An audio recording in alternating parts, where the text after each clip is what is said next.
heart of the city, there's a lady so divine, with a gift so rare. She can read between the lines, unlocking mysteries. She's the one we all admire. With a touch of magic, she sets our souls on fire. From psychic readings to rosemary oil so pure, her spirit shines bright. Of that I am sure. On TV she graces the screen with grace.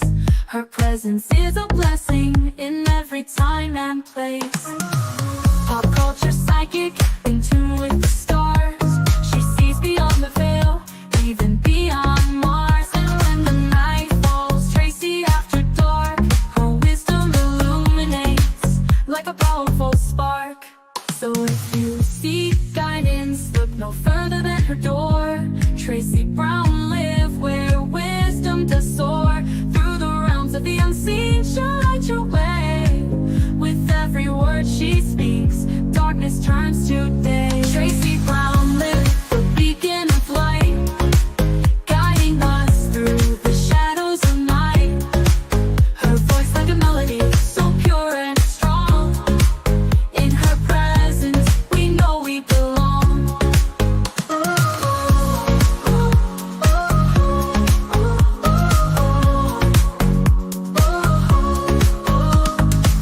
From psychic readings to rosemary oil so pure, her spirit shines bright. Of that I am sure. On TV, she graces the screen with grace. Her presence is a blessing in every time and place.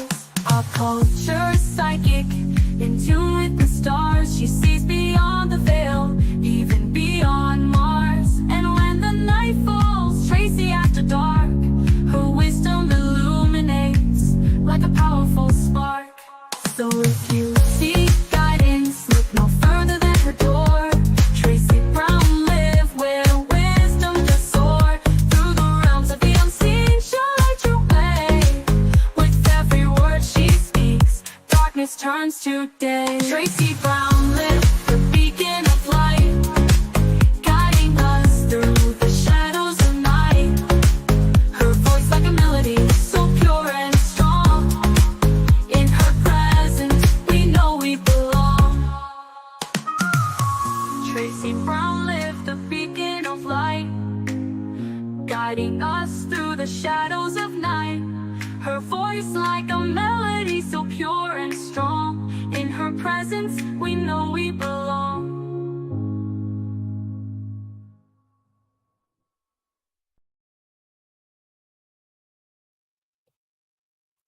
Hey everyone. Damn it. No phone. Hi everyone. How are you, Beauty Me? Where did I see you? Hi, One Deep. Hi, Jenny G. Hi, Marcella Amare. Hi, Sincerely C. Hi, how are you? Hi, Infinite. Love that movie. Uh-oh. Why y'all gonna make me jealous? Oh, I don't even know about this damn movie. Like, somebody explain to me.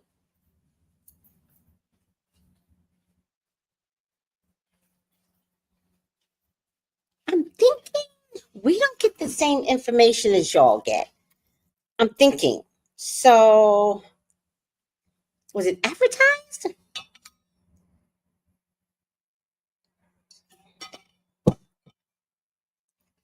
Was it heavily advertised? Because I missed it. Hit like. Oh, thank you, Sincerely. See, thank you. Hit like. Oh, by the way, if you want to get a reading with me, contact me. Oh, where is it? 213-458-7408. Let me put it up.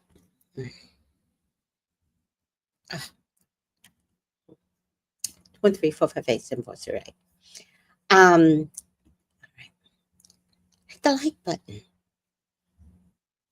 I gotta come up with a spiel like the other bloggers. I don't have a good spiel. I just like beg. That's my spiel. My spiel is begging. That's my spiel. And beg. I don't know. So many. Look. All right. Hi, Cherie Love. Hi, Malika with the red heart.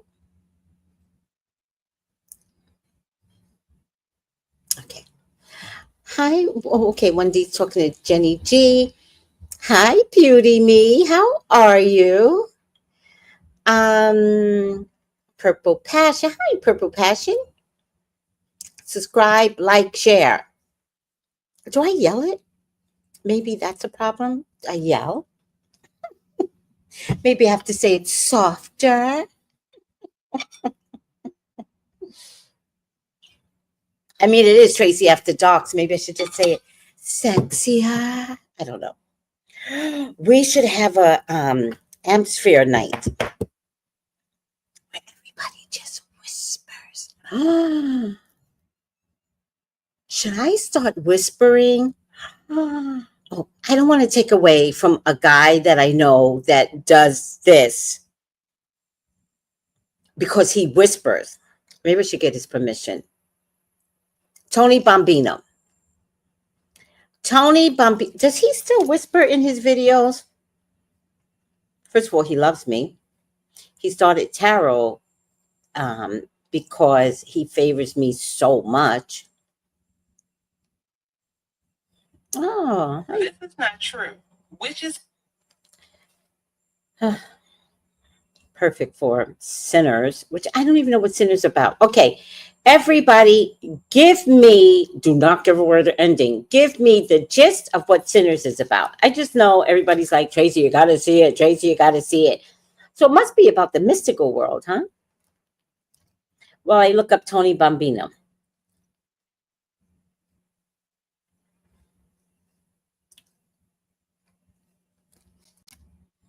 Tony Bambino, MSWA. Does he still MSWA? He calls himself an MSWA artist or MSWAtist. He is so cute. Oh, he's doing makeup now? Oh my goodness, my name's something I would be doing your makeup tutorial. And first of all, we need to give you a consultation. Ooh. You doing makeup now? Oh, you entering the makeup world, Tony? Well, if you can enter the makeup world, I can enter the MSWA world just at night, but I might text him. I don't know if I have his number.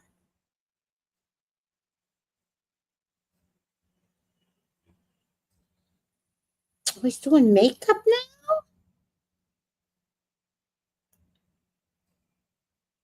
He's getting great views from doing makeup. I want to do mukbang. Who wants to do mukbang with me? I want to do mukbang. I want people to watch me eat. I don't think I eat well. I think I eat like a 2-year-old.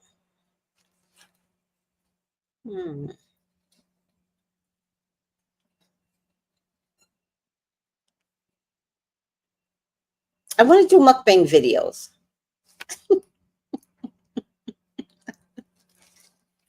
All right, I'm over myself. I might do MSWA videos for Tracey. I don't know if I could keep it up.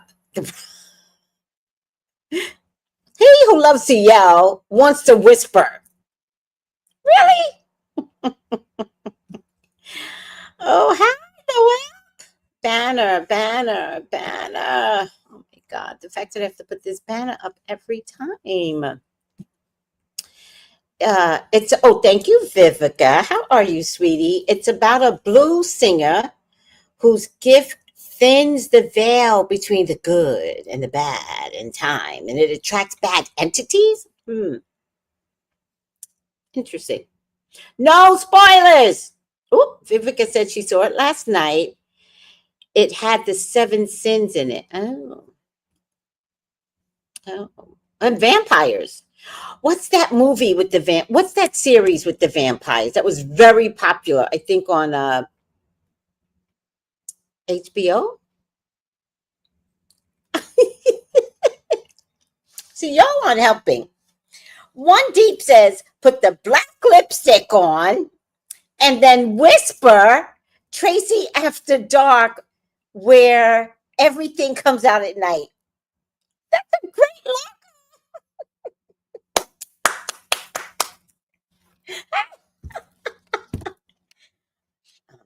Let me try the mic. You know what? Let me put my. I got a real mic here. I never use it. Let's practice, and then tomorrow I'll put on the black lipstick. I thought it was good. One Deep is laughing. Was it No, the Vampire Diaries was it the Vampire Diaries? No. The Vampire Diaries was those weird kids, wasn't it?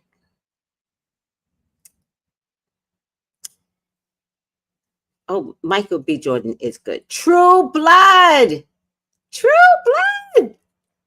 You know, I had to stop watching that damn series. It got too much for me. Y'all just love that. Y'all love that series.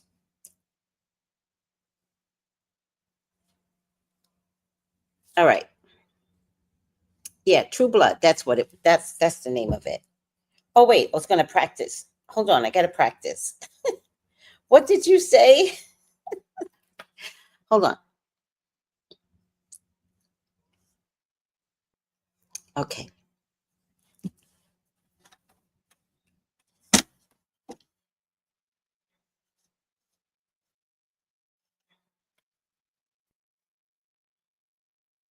Hold on.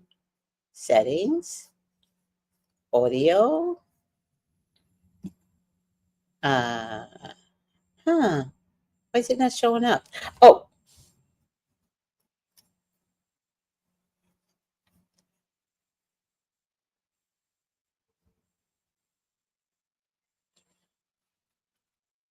why is it not showing up all of a sudden?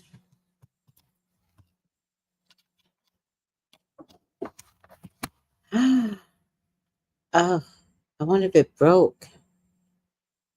iPhone 13? What the hell are you doing?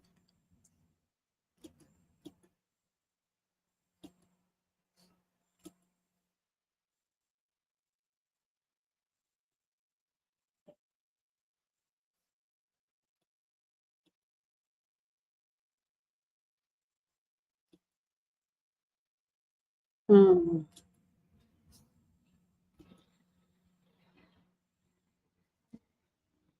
It's not showing up. Carbon is supposed to show up. Well, now it's green. I don't know if it's working.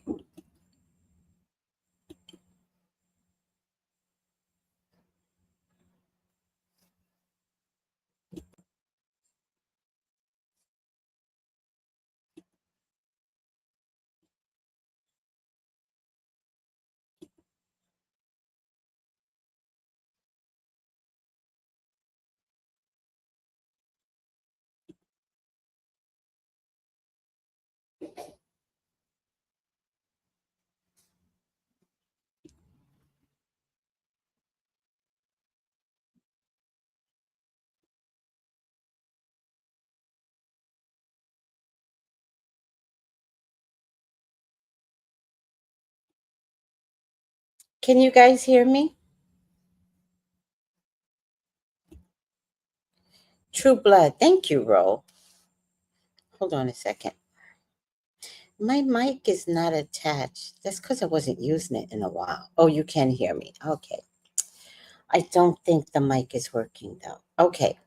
So Vivica says, no, One Deep says, okay, put the black lipstick and whisper. Okay, I'm going to do it. Tracy after dark, where everything comes out at night. Should I whisper some more? Like, should I do a little bit more whisper? Mm,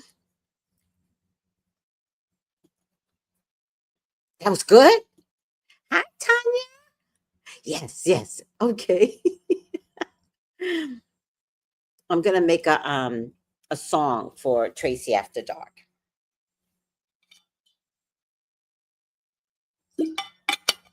I don't think Tony would mind. Yes, 100. Good. Says purple. All right. Passion. All right. So, so he's a singer? Help me out again. Vivica, I thought it was good. It's about a blues singer. So, Michael B. Jordan is the blues singer whose gift thins the veil between good and bad and time, and it attracts bad entities. Okay, so I have a series that I'm doing right now called 72 Angels, and I'm finally down to the last 10. And I'm going to miss it greatly, but I'm going to continue on with another series after that called Solomon and His Devils or Demons. Solomon and His Demons. Solomon and his, I don't know. It's something about Solomon though. So,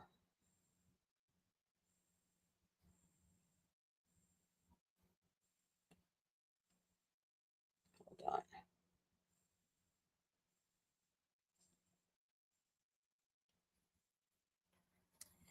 So, oh, let me find it first. I'll tell you what I'm talking about.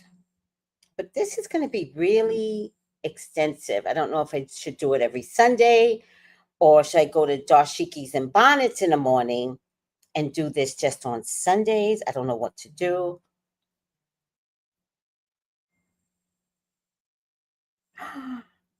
Oh no. How are you? Oh, I'm so sorry.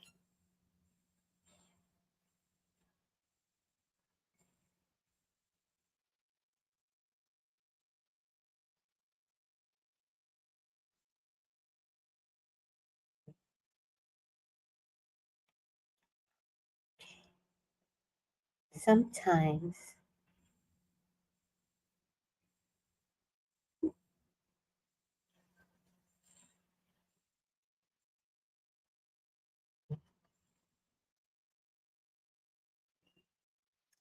Oh my God.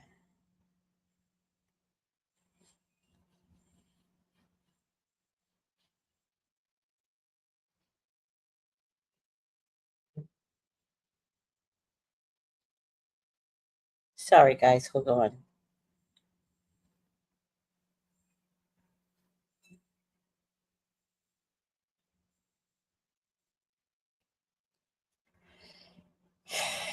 All right. Let me see if I can find it.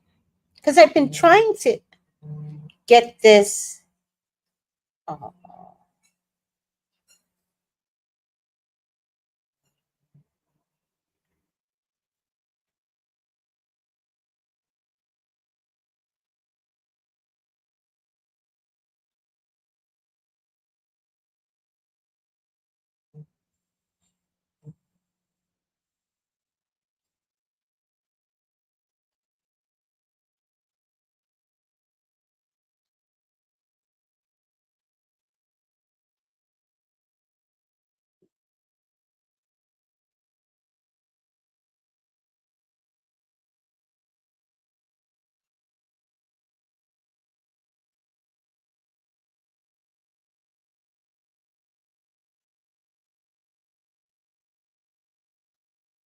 all right. Sorry, guys.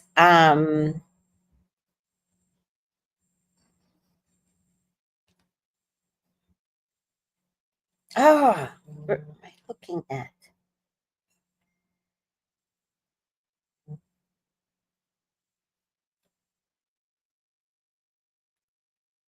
Oh, my nerves are bad right now. Oh, that's so pretty. Let me see. Damn it.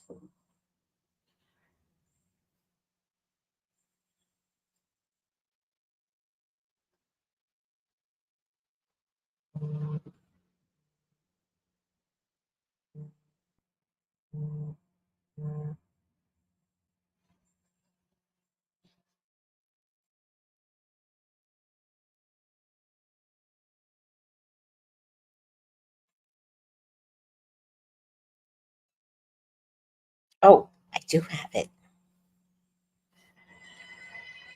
Okay. So, yes, it's King Solomon and his demons. And it's going to be another long series, but it's going to be really important because Solomon was told by God, I believe, I'm not religious, to capture these demons. And so Solomon did. And he would call them forth and he would say to them, what's the thing that cripples you? It's another word that Solomon used. He goes, what's the thing that cripples you? And the demon will say, because they're not allowed to lie. There's a weird thing with y'all having fear of the outer world, right? They're not allowed to lie. So he says to one of them, what's the thing that cripples you? And one of them, for an example, would say, Jesus cripples me. So with this particular demon that does certain things, like there are certain demons that attack certain things in our lives.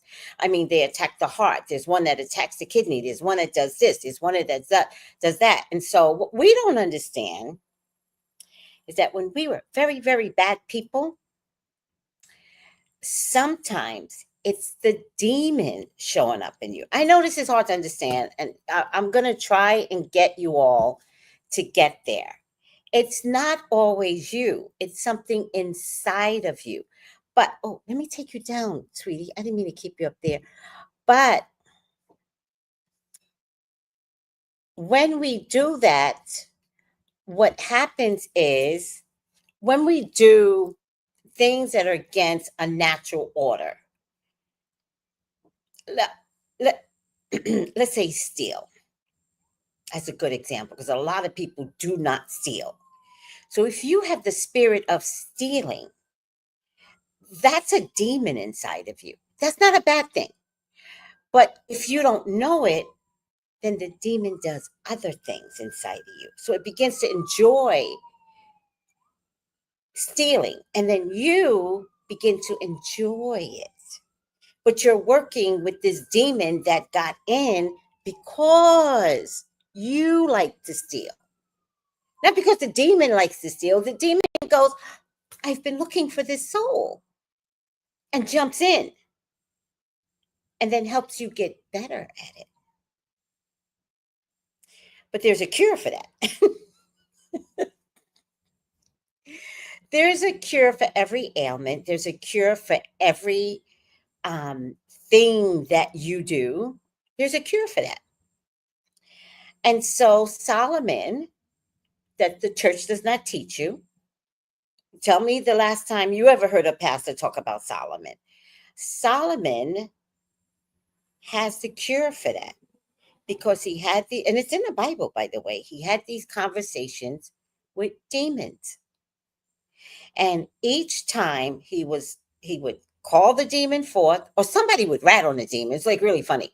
Somebody would rat on the demon, and he goes, go get that demon, tell him to come forth.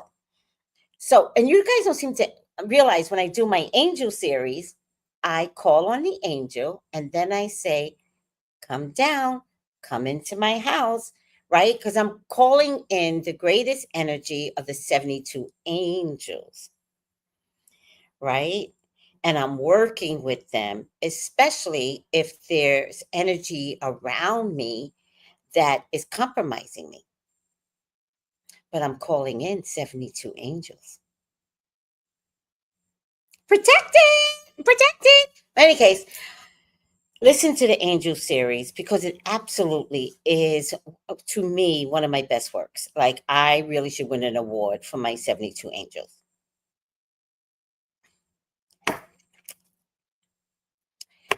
But I'm going to switch over to the demons, Solomon's demons. And the thing about Solomon's demons is to stop them from compromising your soul. And if you don't know which ones are compromising your kidneys, your heart, your pregnancies, If you don't know which ones, and I'm warning you, a lot of times our compromise has everything to do with playing around with energies that invites them in. And we all fall victim to that. What we want to do now is correct it, stop it, get strength against it. We are at the end of the world, people. No, I'm kidding. We're not. We're not.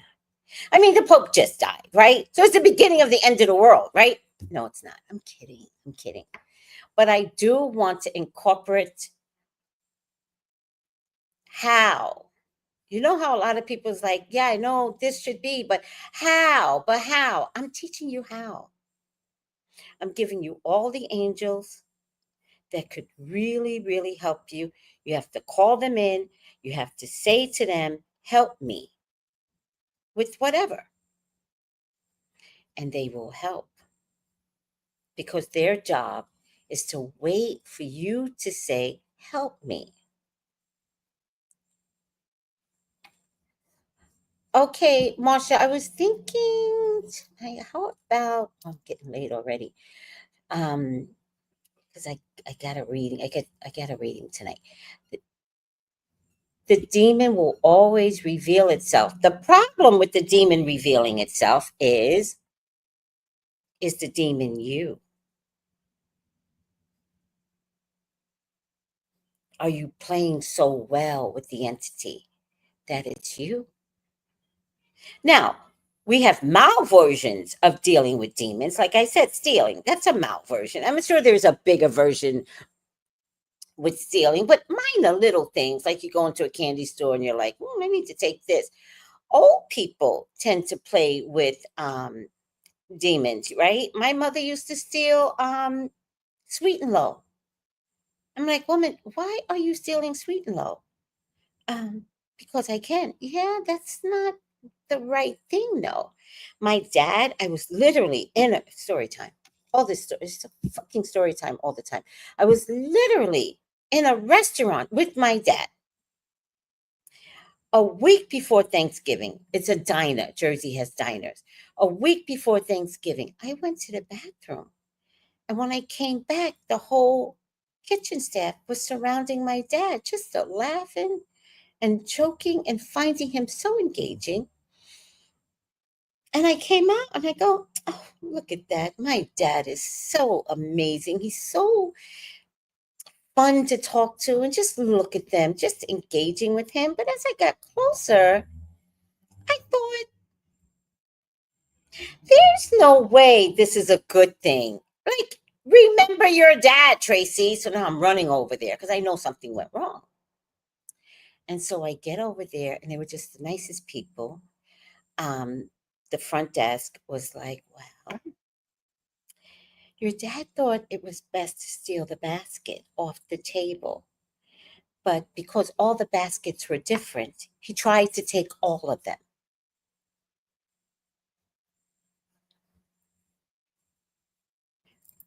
Oh, and so what did you do? Because I'm thinking, arrest him, right? That's what I'm thinking. I'm like, I'd support the arrest, right? And so I go, well, what did you do?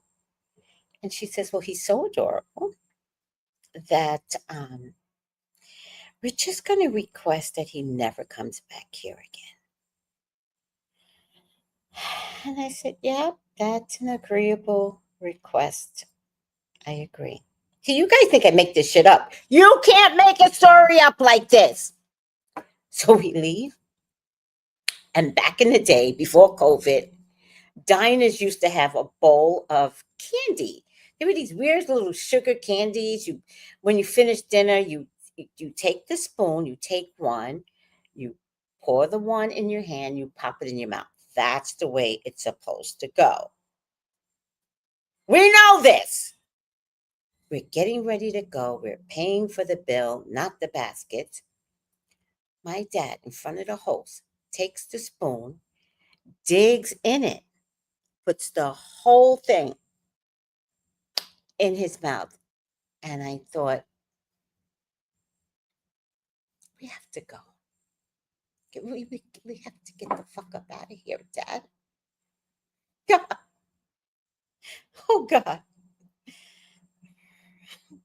So we get outside, and my dad, who's lost his fucking mind, my dad says, I think we should come back here for Thanksgiving. Yeah. Yeah, let's do that. He can't go back in there ever again. But I didn't bother telling him. I didn't want to hurt his feelings. Fathers. I tell the best stories. Hi, soul sister. Oh my God, the after dinner mint. You know it. You know it. Right? I saw that in my ex. Oh, you saw the little demon. Yes. There are demons that live in people. And sometimes losing marbles or drunk. Who rocks? Sometimes if you stay quiet enough, the demon is obvious. It's you just look at people and you go, oh my God, what demon is working in you? And little things. That's why we stop little kids from doing certain things. Don't steal. Don't steal. You think that's a fucking joke? No, it stops the demon from growing. That's why Mexicans put a blanket over their babies. A blanket this thick. Did you guys know that? You don't see little Mexican babies. They put a blanket over them to stop someone someone stealing their soul. True story. True story. All right. Do you know Mexicans? Do you know they do that? I don't know if they do it in Mexico, but they damn sure do it in America. And they damn sure do it in California. No, it's like, why do they do that? And I don't care how hot it is. You do not see their babies. Tell me I'm lying, Mexicans. Who's a Mexican in my group? Tell me I'm lying. I never lie. I never lie. All right. I got 20 minutes left. Mike, wait. Oh, my, wait.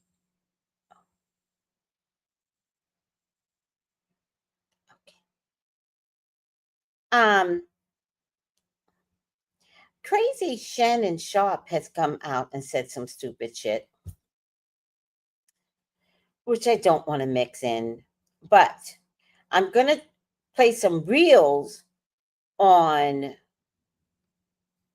Sinners, but I'm going to watch it on Saturday. And Sunday, oh, we're going to talk about it. We're going to talk about it. It's protect from the eye of the evil. Really? And I've seen the red string on their wrist. I did not know that. I did not. I love it. I love this. This is where I got my red string bracelets from, which, by the way, are going back on my website soon. Sinners is magnificent. I'm going to see it this Saturday, sweetie.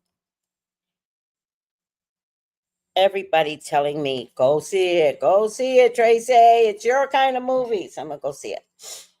All right.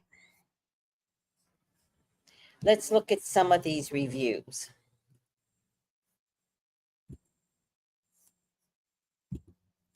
Powerful part of the film, and the truth about Remick was told in the first 5 seconds you seen him. This is all about Sinners, and this is about the Native American influence that Ryan Coogler sprinkled in to give us plot twist and Easter eggs for how the movie was going to play out in full. I think one of the biggest statements about Sinners as a film was stated in the first 10 minutes, and it came in the form of our Native American brethren, our brothers and sisters, and the way we met Remick, the vampire who plays the villain role in this film.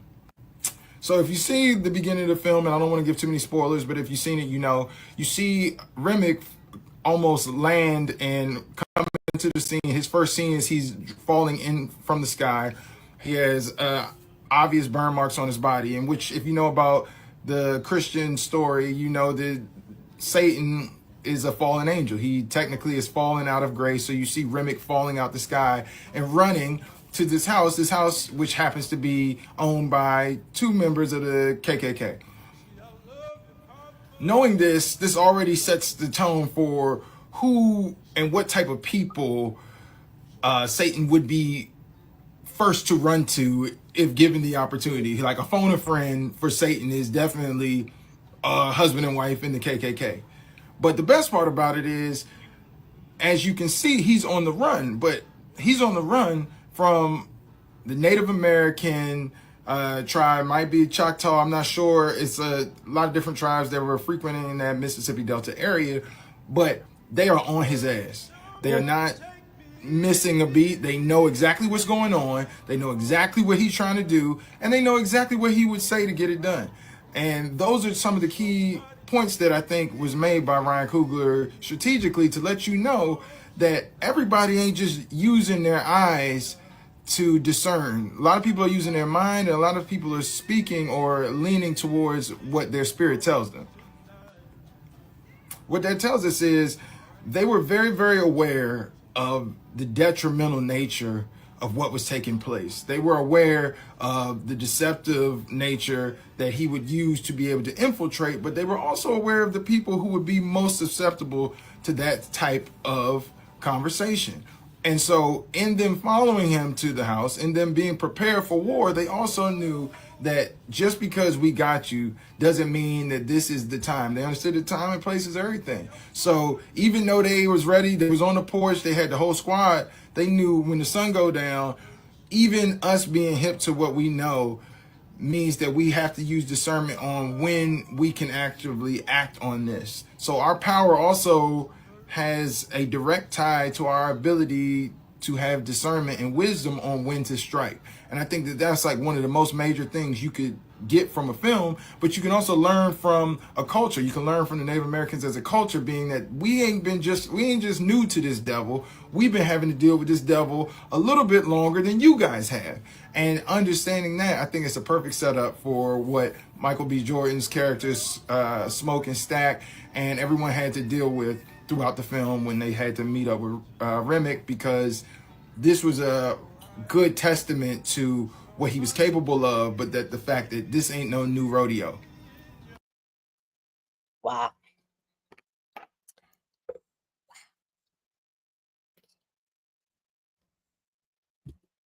I'm still confused. You're going to love it. Okay.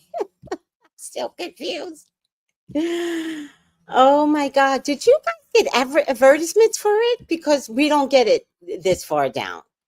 Sinners, how Sammy's dad did not let him go out into the world and play that guitar. He was like, you finna stay in this church. You're not going outside. I don't give a fuck. You need to be in this church on this plantation, praising God, and put that guitar down. I feel like that is a level of fear that has been indoctrinated in Black people by the white people to make sure that we do not go out and live our purpose through our talents and our abilities. Because while there is demonic shit out in the world, like absolutely things can be demonic, they can be evil, they can be there to suck us dry like a fucking vampire. It can also keep us from using our talents and our abilities for good. Just like you got people on here saying Sinners is demonic, or how they did Deliverance, the movie Deliverance, and said that shit is demonic. There were so many lessons within that movie, so many things that people could learn, but they are afraid to go watch it because they think their spirit is going to be overtaken by some shit. First of all, in my experience, God and the devil will show up in the same ways. You just better know which one is the right one and which one is the wrong one. Just like that man was standing outside that juke joint trying to get them to come out. Everybody just come join us. It's so beautiful, all this stuff. They had to make some quick decisions to understand this ain't the right person to be talking to. This is some demonic ass shit. I grew up with a very religious parent, right? I couldn't listen to secular music. I couldn't watch Dragon Tales until my mama left my daddy when I was 6 years old. And while my mother taught us, keep God in everything that you do, have a balance, make sure that you are doing the right thing, but you can go out into the world and live your life. Don't be afraid to live. My dad's life was stopped very, very short because he is afraid to go do anything. All in all, what I'm trying to say is sometimes you cannot be riddled in fear to go and experience certain things because the world is what it is. You just have to have the discernment to make sure that you're not being pulled in by some fucking vampires who are going to suck you dry,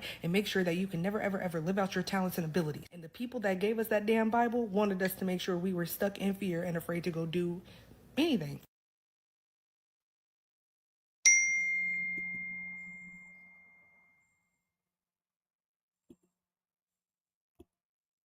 She made an excellent point. Thank you, sweetie. Christian, I could never watch Sinners because that's too demonic. Is that right? You want to know what I find demonic? The pastor's wife ironing his shirt and pants to get him ready to go see his side chick because God told her to. I find that demonic. You know what I find demonic? The fact that your pastor owns a helicopter, a mansion, and pulls up to church every Sunday in a Rolls Royce when the majority of their congregation pulls up from the city bus. I find that demonic. You want to know what I find demonic? Everyone in the congregation knowing how their pastor gets down with little boys and little girls, and yet y'all look the other way and still show up to that church every Sunday. I find that demonic, okay? You know what I find demonic? Expecting for the choir director to go above and beyond every Sunday and leading the choir in praise and worship while simultaneously telling that same choir director that he's going to hell for his sexuality. I find that demonic. You want to know what I find demonic? The fact that back in the day, slave masters did not want us to read nor write, but gave us Bibles and allowed us to have church. I find that demonic. And you want to know what I find demonic? The fact that for centuries, Christianity has been a tool in colonization, mass unalivings, rapes, and other heinous acts. Yet so many of y'all find more solace and safetyness in a white Jesus than you do the spiritual practices of our ancestors. I find that demonic. Yeah. And this is not me shaming those who are Christians. Believe in what you want to believe in. But as somebody who is spiritual and denounced Christianity a very long time ago, I can't help but find it to be extremely hypocritical to listen to some of y'all complain about how sinners is just so demonic when I've seen firsthand how y'all get down in the church, especially the Southern Baptist Church. Like, how's about we all relax? Yeah? All right. You know what I find demonic? Oh my God. Oh, this movie is bringing out some sensitive issues, I see. It's about damn time. We gonna dive straight in. Stop being mad at people because they're making videos saying that they walked out of the theaters when they started seeing things. And I'll say this, some people can't stomach certain things. Some people can't see certain things and hear certain things. And baby, I'ma hold your hand when I say this. That makes you no more holier than them and them no less holier than you. Everybody can't take the same things. The movie was a lot. Did I stay to the end? Yes, I did. It was a great movie. But the narrative that we have to be mad at people because they said they had to walk out or it was too much to them. Y'all are so quick to jump bad at somebody. Like, let them have that. If they couldn't do that, they couldn't do that. Number two, these were a few hidden messages and lessons I learned from the movie. Let's state that again. A few hidden messages and lessons I learned from the movie. As an artist and a singer. So the movie starts off in the church. And as a singer, if you know, you know. It not only told the story of a person that steps out of the will of God, but it tells the story of musicians who start off in a church and are told that this is who you are, this is what you should be doing, and this is what you should stand for. It told the story of many people who just want to tap that curiosity. Basically, what world is outside of the world that I've always been told I have to stay in? That wasn't about just walking outside of the will of God, but it was also about how we walk outside of conditioned religion. This is who you are. This is what God is. This is what you need to stand for before you even get into the world and understand it for yourself. And you know what? I believe it's a must that sometimes you fall on your behind. I believe it's a must that sometimes you go to the other side so you know what it's like to come back if you have to. Number three, because I won't stay there too long. The main message in the movie was, baby, what's your price?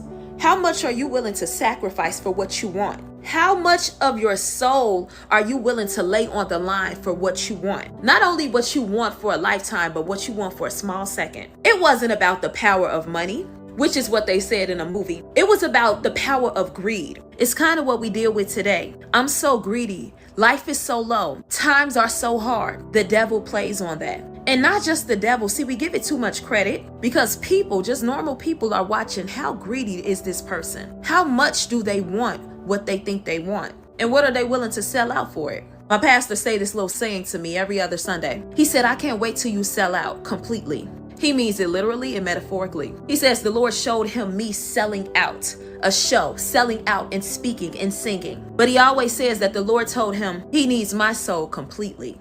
He said, so daughter, sell out to God.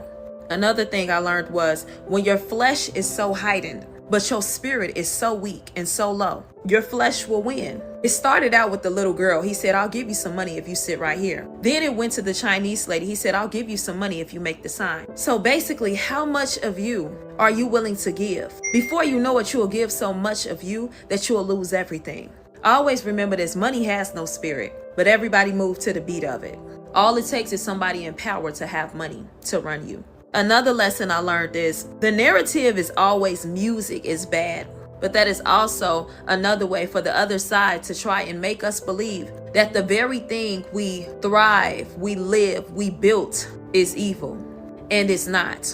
It's all about what you do with music. What spirits are you conjuring with the music that you make? Music lives in Black people. So I will never accept the fact that music is evil. Yes, the devil knew music. The devil was the orchestrator of music.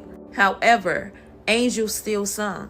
The Bible repeatedly says, sing unto him, meaning that singing is a language. Music is a language. It's all in what you speak with this language, what you concoct with this language. And this one gonna take the cake, and I know y'all not gonna like it coming from me. When the man said, they told y'all it was a God up there and the devil down there to keep y'all in line. So many of us are fixated on what God looks like, what religion looks like. We should dress like this. We should talk like this. If you don't, you're not a part of the club. You are not religious. And I think some of y'all stuck right there, just stuck in it. It almost make me think about in a word when it says, when you meet the Lord and he says, I never knew you. I never knew you.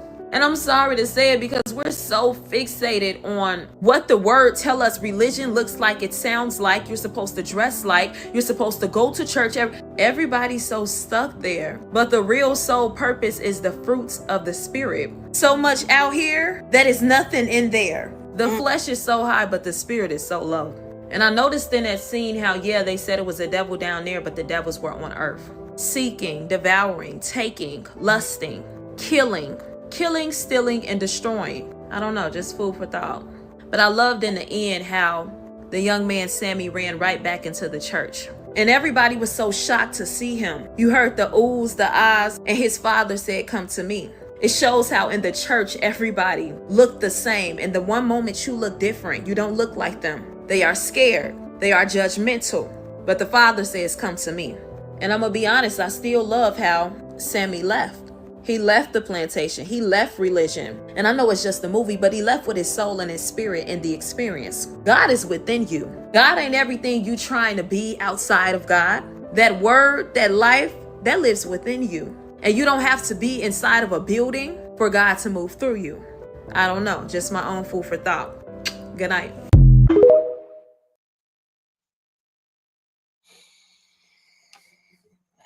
She took it to church. She took it to church. Oh, Lord. What is my expectations of this movie? Music is timeless and will outlive us. Yes, she's right, 100%. So much symbolism in the movie. Stay through the credits. Thank you for that warning. Preach, sister. Take us out of the Stockholm Syndrome.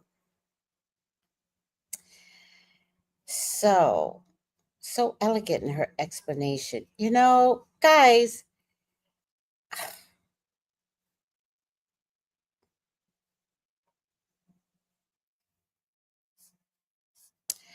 so that was a whole word. Yeah, it was. So I think there's some interesting things that I'm beginning to understand. But go with me here, right?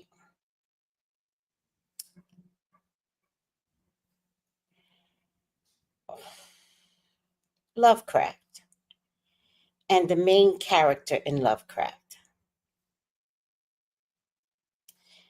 I feel like it was him that was supposed to lead us more into spirituality. I feel like it was him. And I feel like he failed the test. he failed. I feel like because his head got bigger than him. And God was like, that's why I gave you what you have, for you to help your people. And you're forgetting your role, not your movie role, not your muscles. You're forgetting your agreement with me. But I know Michael B. Jordan. And I'm not like Drew Sidora saying she knows Michael Jordan. I know Michael B. Jordan. And I watched his trajectory from the time he was in a movie called Hardball. And I remember his mom calling me and she says, Tracey, he's got this role. And he was about 16. And I realized throughout the years, there's been some other things. There's the guy that passed away. What's his name? On Black Panther. What's his name? I realized there was some weird shit going on later, but I didn't know it at the time. But his mom called me and his mom said, he's got this role on All My Children, I think. Or One Life to Live. I don't remember. And she says, we're a little iffy about letting him take the role. Chadwick. We're a little iffy about him letting him take the role. And my advice to her was, is there anything else out there today for him? And she said, no. This is the only role calling for him. And I said, why deny him this role? And she says, well, it's called the Golden Handcuffs. It's a forever job, but the way the soap operas were set up, you can't go on to movies. Very few people have, like the blonde in that movie, whatever the name of that movie was, the blonde. Very few people have left soap opera. And so I remember saying to her, then make sure that doesn't happen. He's only 16. Let him do the role and then get out. Don't make it a thing, right? And then years later, there was a thing which I didn't know, but there was a kind of this weird thing between Chadwick and Michael B. Jordan, because the role that Michael B. Jordan took was Chadwick's. And there was some compromising thing that Chadwick didn't want to do, and so they fired him. That's when Michael Jordan was asked to take the role on. And there was something between them. Like, I don't think they really liked each other, because that's how the system sets us up against one another. Ultimately, Chadwick dies. And I saw a change in Michael B. Jordan. Like, there was some understanding of, wait, I felt it was like, man, this is how I feel. I should have never gone there. I should have never been pitted. I should have honored this man. And so he began to use rhetoric that honored him. And I saw a change as he was honoring Chadwick. And I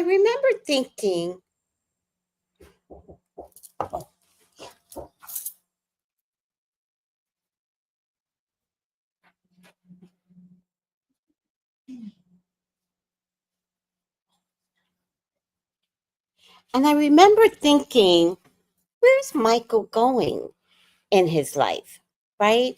Because I remember seeing the regret. That's just what I saw personally. I saw some weird little regret. And then I was like, okay, where's he going with this, with his life, with his acting? So I feel like where the guy in Lovecraft failed, Michael Jordan refused to fail. And so I think that there's just something there that he's kind of giving back to God somehow.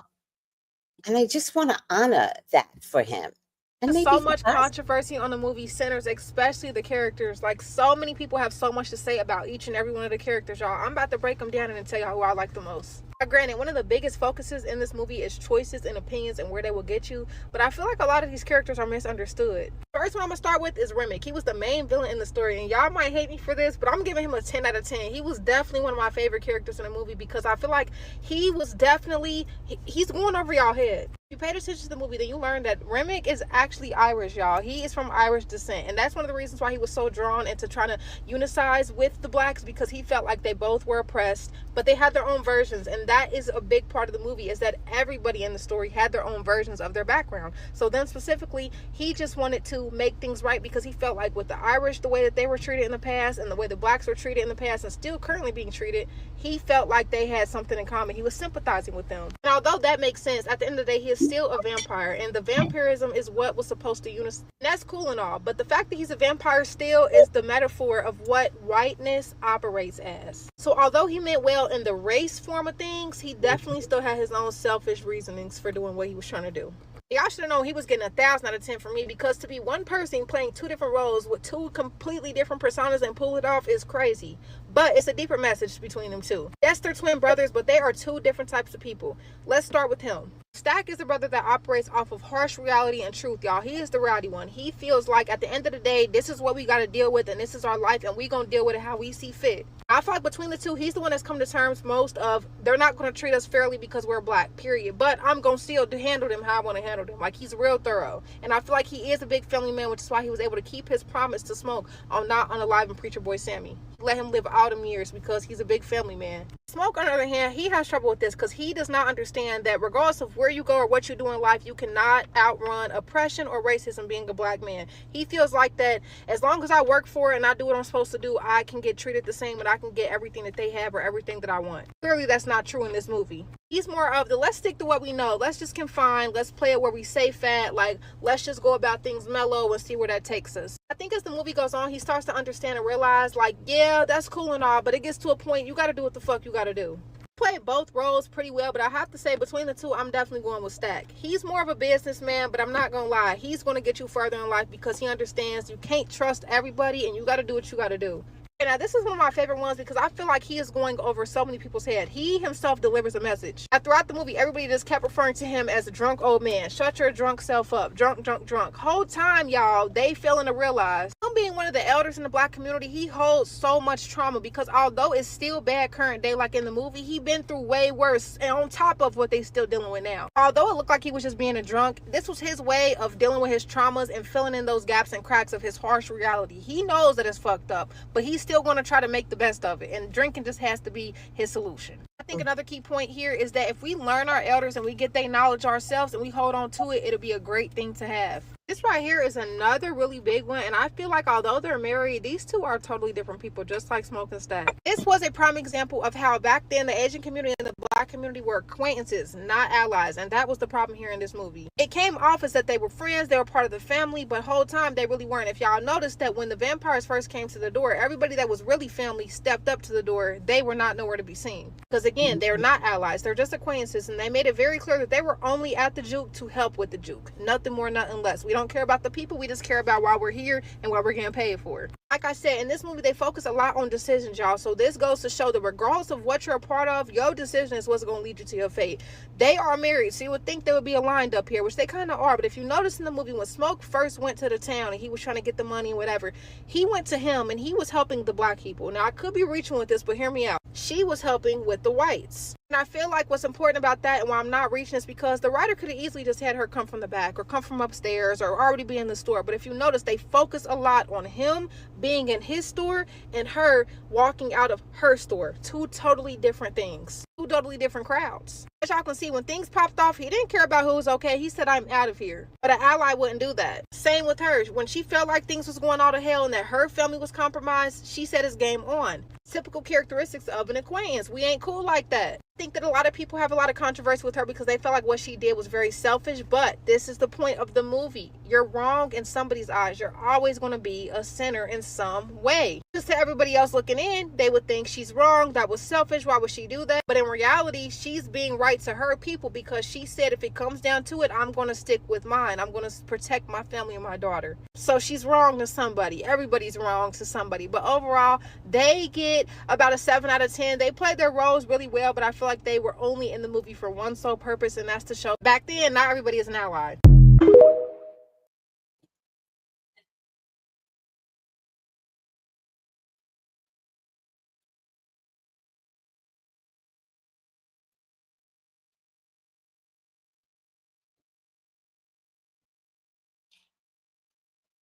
Oof.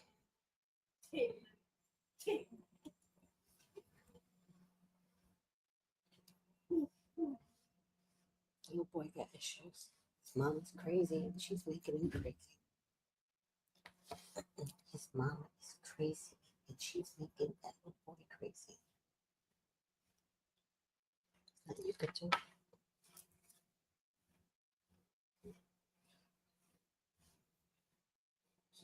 He's not okay. He has to go to a special school. Wanted more of the indigenous lore, but there was honestly so many storylines that I wanted more of. Like, I could have watched 10 hours of that, but I want to talk about like the indigenous perspective. I loved someone's take. I can't remember who it was, but she was talking about why maybe the indigenous people were just like, yeah, it's getting dark and we gotta go. And at that point, like, if you think about Jim Crow era, there was already a forcible removal of the Choctaw people from their traditional homelands, which is Mississippi and Alabama. So through the Trail of Tears, they were actually forcibly removed to Oklahoma. So at that point, that was like 100 years prior. They had already been decimated and repopulated because they weren't even considered a nation until like mid 30s. So same time period. So why would you willingly put your people through that, right? I don't blame them. I feel like they dropped some gems and then we're out of there. But I hope that we do get more. Have you guys watched Sinners? If you have, drop the lore that you wanted in the comments because I know there was like a million that I wanted.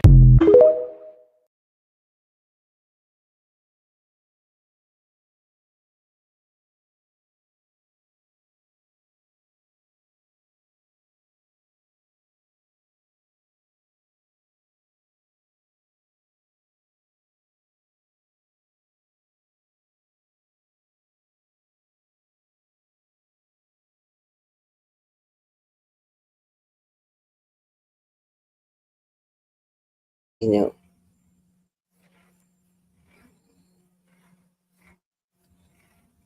All right, guys.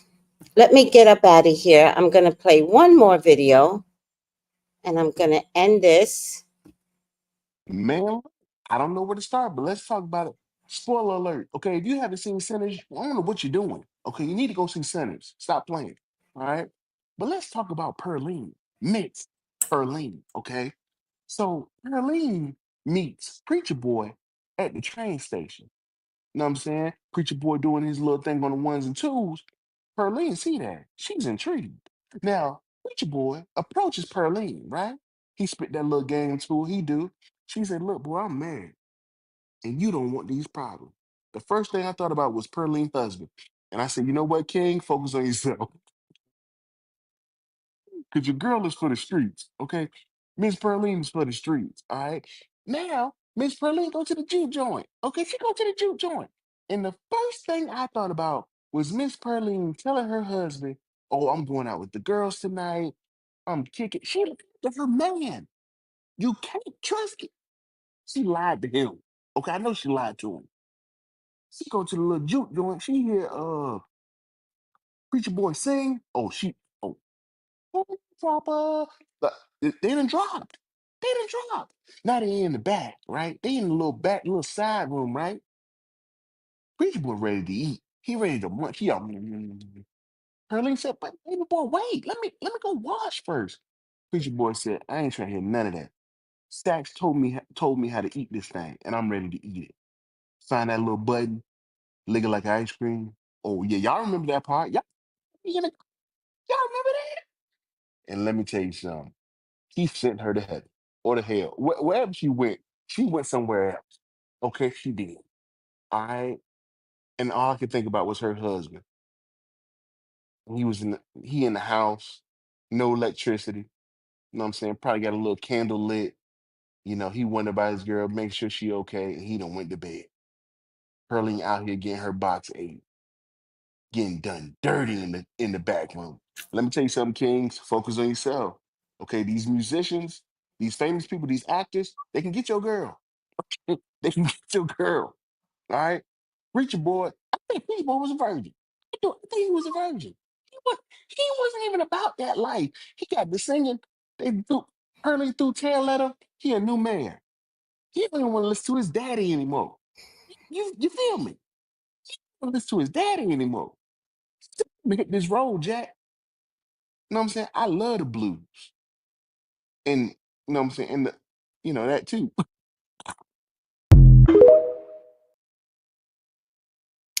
All right, guys. I am, of course, going to do a review. So we shall see. I love you. Good night. I am late. Good night. Bye.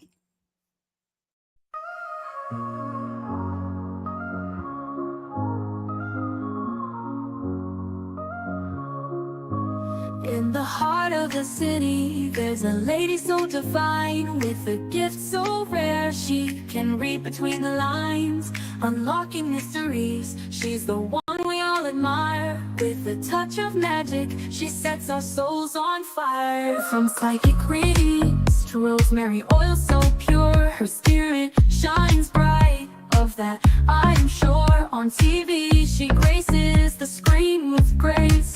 Her presence is a blessing in every time and place. Pop culture psychic, in tune with the stars. She sees beyond the veil, even beyond Mars. And when the night falls, Tracey after dark, her wisdom illuminates like a powerful spark. So if you seek guidance, look no further than her door. Tracey Brown live where wisdom does soar. Through the realms of the unseen, she'll light your way. With every word she speaks, darkness turns to day. Tracey Brown live, the beacon of light, guiding us through the shadows of night. Her voice like a melody, so pure and strong. In her presence, we know we belong.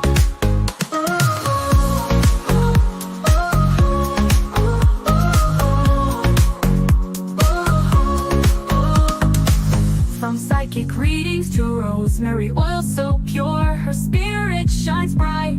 Of that I am sure. On TV, she graces the screen with grace. Her presence is a blessing in every time and place. Pop culture psychic, in tune with the stars. She sees beyond the veil, even beyond Mars. And when the night falls, Tracey after dark, her wisdom illuminates like a powerful spark. So if you seek guidance, look no further than her door. Tracey Brown live where wisdom does soar. Through the realms of the unseen, she'll light your way. With every word she speaks, darkness turns to day. Tracey Brown live, the beacon of light, guiding us through the shadows of night. Her voice like a melody, so pure and strong. In her presence, we know we belong. Tracey Brown live, the beacon of light, guiding us through the shadows of night. Her voice like a melody, so pure and strong. In her presence, we know we belong.